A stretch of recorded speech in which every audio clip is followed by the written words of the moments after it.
Hello, I'm Nancy from the Saskatoon Public Library, and I'm here today to read from Farley Mowat's book, Owls in the Family, published by McClellan and Stewart.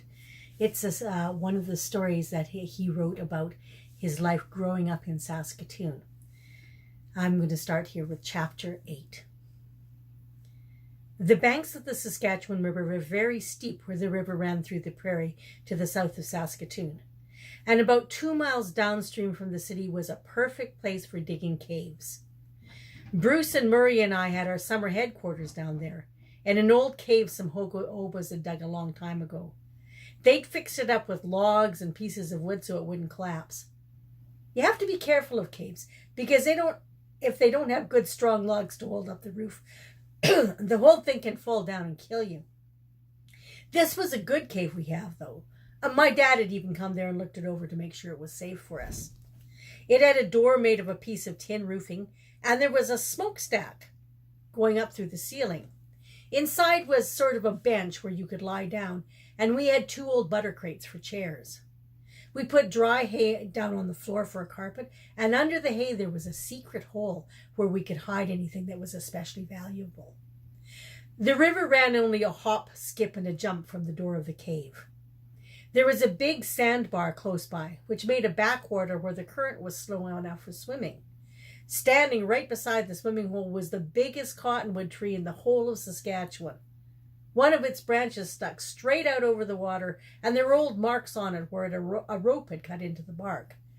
An Indian who was being chased by the Mounties a long time ago was supposed to have hanged himself on that branch so that the Mountie wouldn't catch him alive. That sounds like a story, doesn't it? We used to go to our cave a couple of times a week during the summer holidays, and usually we took the owls along. Wool had learned how to ride on the handlebars of my bicycle, but Weeps couldn't keep his balance there, so we built a kind of a box for him and tied it to the carrier behind the seat. Mutt and Rex used to come too, chasing cows whenever they got a chance, or racing away across the prairie after jackrabbits. We would bike out to the end of 3rd Avenue and then along an old Indian trail that ran to along the top of the riverbank. When we got close to the cave, we would hide our bikes in the willows and then climb down the bank and follow a secret path. There were some pretty tough kids in Saskatoon, and we didn't want them to find our cave if we could help it. Wool loved those trips. All the way out, he would bounce up and down on the handlebars, hooting to himself with excitement or hooting out insults at any passing dog. When we came to the place where we hid the bikes, he would fly up into the poplars and follow us through the tops of the trees. He usually stayed pretty close, though, because if he didn't, some crows would be sure to spot him, and then they'd call up all the other crows for miles around and try to mob him. When that happened, he would come zooming down to the cave and bang on the door with his beak until we let him in. He wasn't afraid of the crows. It was just that he couldn't fight back when they tormented him. As for Weeps, he usually stayed right in the cave where he felt safe. One summer afternoon when we were at the cave, we decided to go for a swim. The 3 of us shucked off our clothes and raced for the sandbar, hollowing at each other, "Last one in's a Dutchman!" In half a minute we were in the water, splashing around and rolling in the slippery black mud along the edge of the sandbar. It was great stuff to fight with. Nice and soft and slithery, it packed into mushy mud balls that made a wonderful splash when they hit something. Whenever we went swimming, Wool would come along and find a perch in the hanging tree where he could watch the fun. He would get out on the big limb that hung out over the water, and the more fuss and noise we made, the more excited he became. He would walk back and forth along the limb, hoo-hooing and ruffling his feathers, and you could tell he felt he was missing out on the fun. This particular day, he couldn't stand it any longer, so he came down out of the tree and waddled right to the river's edge. We were skylarking on the sandbank when I saw him, so I gave him a yell. "Hey, Wool, come here, old Woololau, come on out here." Of course, I thought he would fly across a strip of open water and light on the dry sand where we were playing. But I forgot Wool had never had any experience with water before, except in his drinking bowl at home.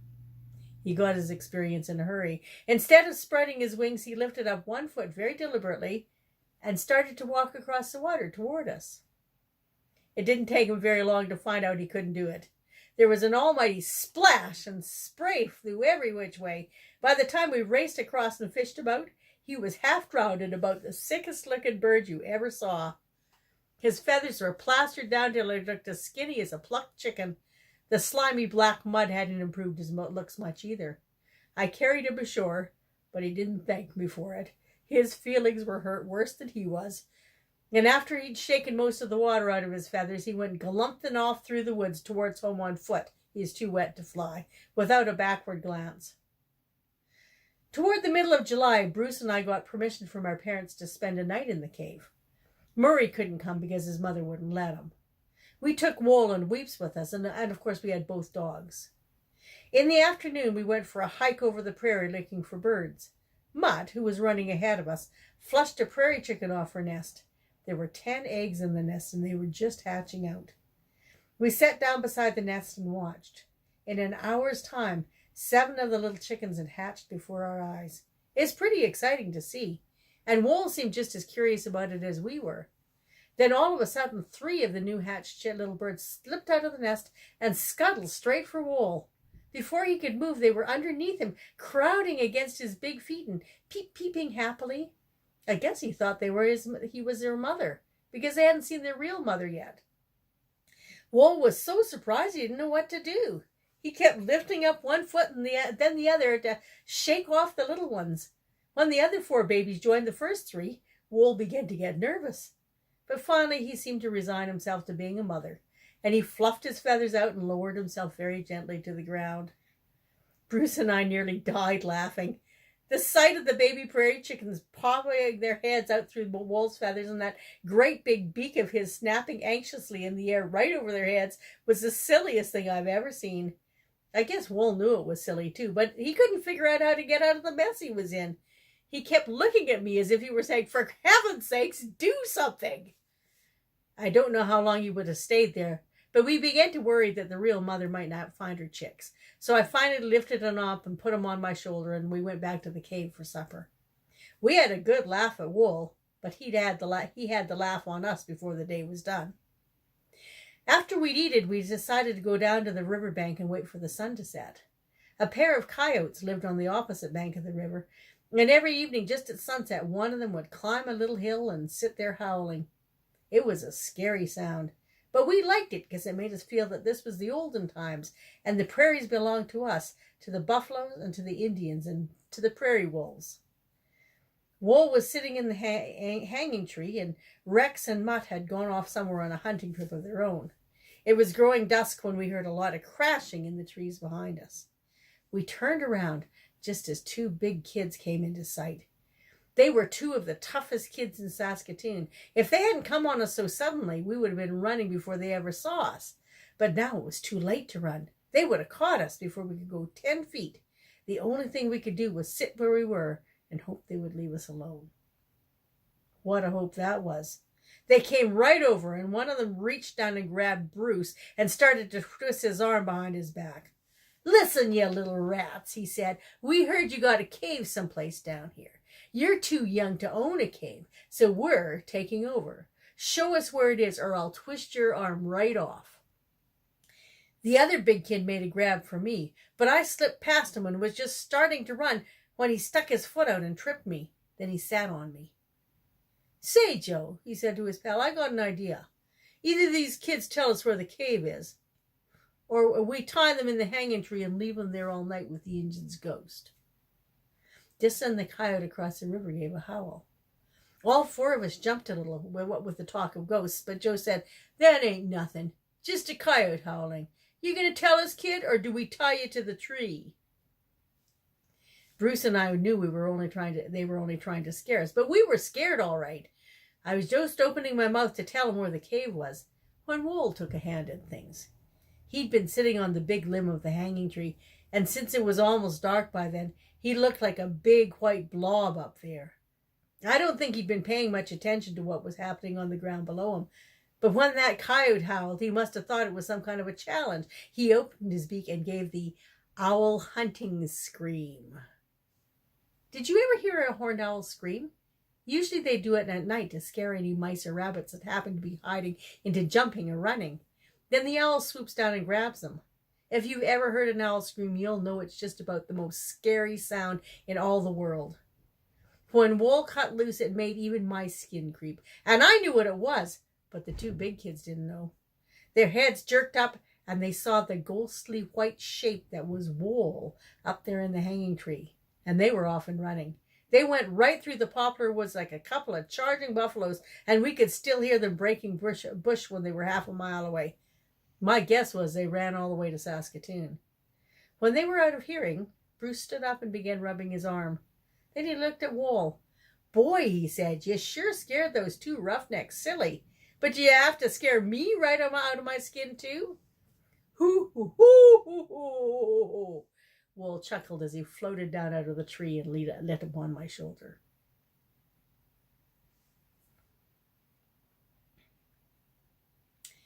Chapter 9. Wool and Weeps were with us long enough to be well known in Saskatoon, particularly Wool. As my father said, Wool never quite realized he was an owl. Most of the time he seemed to think he was people.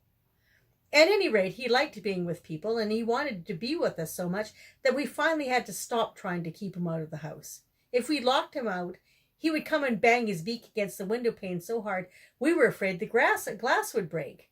Screens were no good either, because he could tear them open with one sweep of his big claws. So eventually he became a house owl.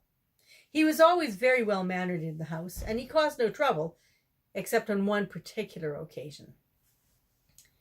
One midsummer day we had a visit from the new minister of our church. He had just arrived in Saskatoon, so he didn't know about our owls. Mother took him into the living room, and he sat down on our sofa with a big cup of tea balanced on his knee and began to talk to Mother about me skipping Sunday school. Wool had been off on an expedition down on the riverbank.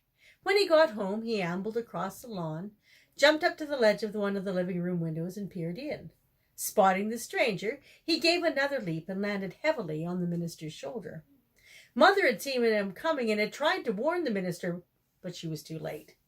By the time she had her mouth open, Wool was already hunched down on the man's shoulders, peering right into his face, making friendly owl noises.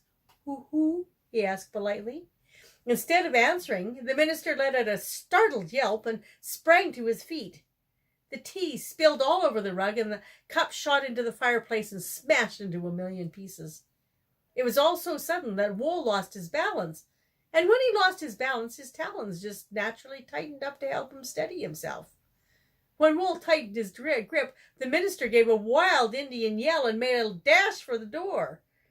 Wool had never been treated like this way before. He didn't like it. Just as the minister reached the front porch, Wool spread his wings and took off. His wings were big, and they were strong, too. One of them clipped the man a bang on the side of his head, making him yell even louder. But by then, Wool was airborne. He flew up into his favorite poplar tree, and he was in such a huff at the way he'd been treated that he wouldn't come down again till after supper. Riding on people's shoulders was a favorite pastime with Wool. Usually he was so careful with his big claws you couldn't even feel them.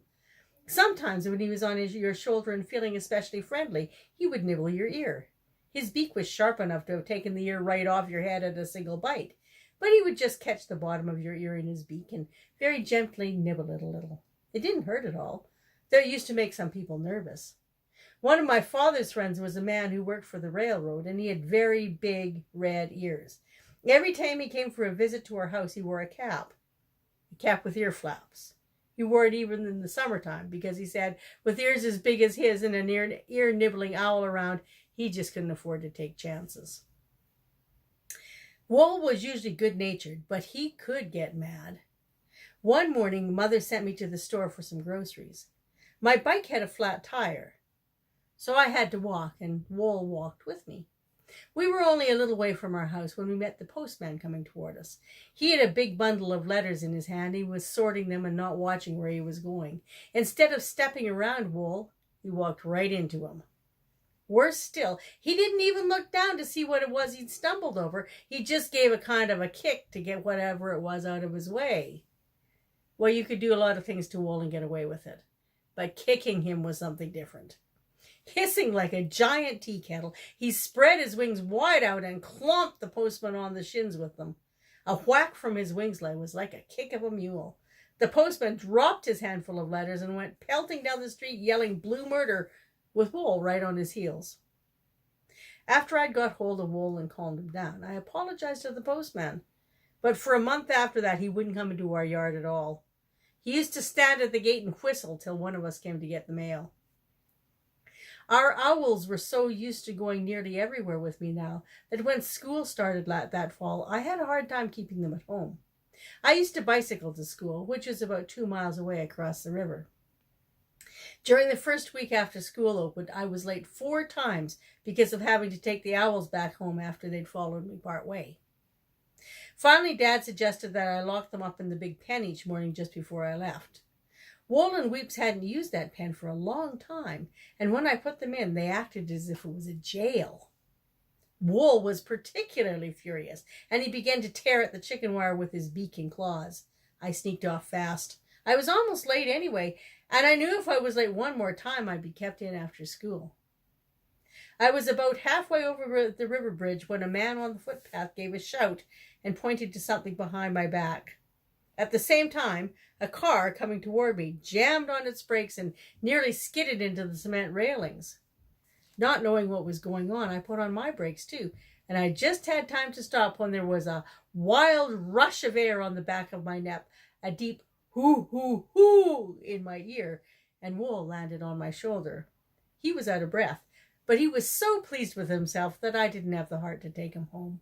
Anyway, there wasn't time. So he rode the handlebars all the rest of the way to school. I skidded into the yard just as the 2-minute bell was ringing, and all the other kids were going through the doors. I couldn't decide what on earth to do with Wool. Then I remembered that I had some twine in my pocket. I fished it out and used it to tie him by one leg to the handlebars. The first class I had that morning was French. Well, between worrying about Wool and not having done my homework, I was soon in trouble with the teacher, who we called Fifi behind her back. Fifi made me come up in front of the class so she could tell me how dumb I was. I was standing beside her desk, wishing the floor would open and swallow me up, when there was a whump, whump, whump at the window. I turned my head to look, and there sat Wool. It hadn't taken him long to untie the twine. I heard later that he banged on the windows of 2 or 3 other classrooms before he found the right one. Having found the right room at last, he didn't waste any time. Unluckily, Fifi had left one of our windows open. Wool ducked down, saw me, and flew right in. He was probably aiming to land on my shoulder, but he missed, and at the last second tried to land on Fifi's desk. It was a polished hardwood desk. He couldn't get a grip on it. His brakes just wouldn't hold. He skated straight across the desk, scattering papers and books all over the floor. Fifi saw him coming and tried to get up out of her chair, but she wasn't fast enough. Wool skidded right off the end of the desk and plumped right into her lap. There were some ructions after that. I was sent to the principal's office, and Fifi went home for the rest of the day. The principal was a good fellow, though. He just read me a lecture and warned me that if I didn't keep my owl away from the school in future, he'd have to get the police to do something about it. We finally figured out a way to keep the owls from following me to school. Each morning, just before I left, we would let Wool and Weeps into the kitchen. Mother would feed them the bacon rinds left over from breakfast, while I sneaked out the front door and rode away. It worked fine, but it was a little hard on Mother, because the owls got so fond of the kitchen she usually couldn't get them out of it again. Once I heard her telling a friend that, until a woman had tried to bake a cake with 2 horned owls looking over her shoulders, she really hadn't lived at all.